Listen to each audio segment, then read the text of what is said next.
Revolutionary Wrestling Podcast. I am the devilishly handsome outlaw himself, your king of extreme, Phil KOE, here for my first solo video, KOE Corner, where we talk about all the happenings in the world of wrestling and the wide world in general. So, what is the biggest topic in the internet wrestling community today? Pretty simple. There's two words on everybody's lips: Jon Moxley. And I'm here to talk about the success of Jon Moxley. He is the first wrestler in the modern era to successfully rebrand himself. 2 months ago, we were all calling him Dean Ambrose.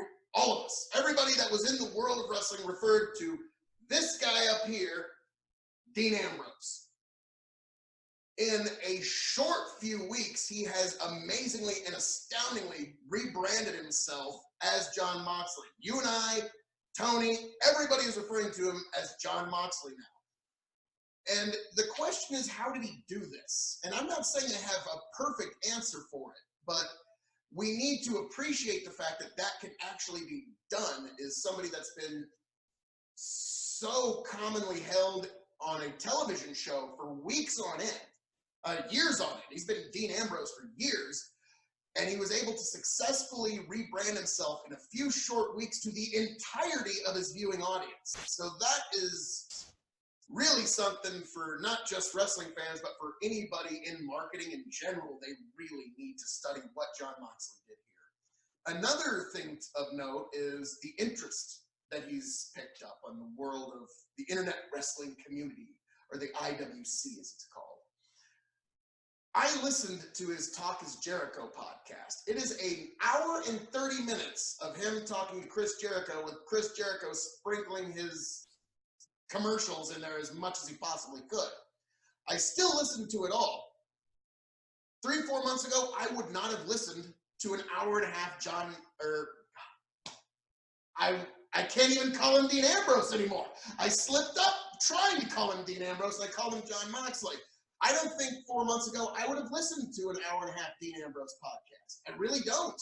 Now, if I hear Jon Moxley is on somebody else's podcast, I am there. I am listening, possibly even live, definitely later on YouTube. So I don't have a perfect answer as to how he did it. Let us know in the comments what you think. Like, share, subscribe. Keep up with all the happenings of this gorgeous mug. I mean, that's possibly the greatest deal in the history of ever. I mean, bar any negotiation, treaty, or contract, that's probably the best deal. 3 short clips, you get to keep up with everything on the Revolutionary Wrestling Podcast. But please, in the comments, let us know. What do you think was the key? Do you think it was his timing, being there at the inauguration of a new event? Do you think it was the buzz of is he, isn't he? Do you think it was the kind of a grab away, the game of keep away heat that they try so hard in wrestling? Let me know what you think, because this is something I'm curious. I don't know if other talent are going to be able to repeat this success. I think Jon Moxley might have done the Hogan NWO turn, where others are going to come and they're going to try, but it's just not going to have that same effect. So Jon, now, I could be wrong. We could get a couple huge signings that come from one company, go to another, and a completely successful rebrand. We'll see. Maybe the arrival of AEW has allowed wrestlers to successfully rebrand themselves.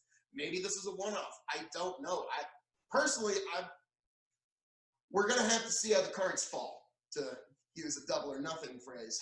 But let me know what you think in the comments, folks, because honestly, this could either be the beginning of a new trend in wrestling, or this could be the next high watermark of something different.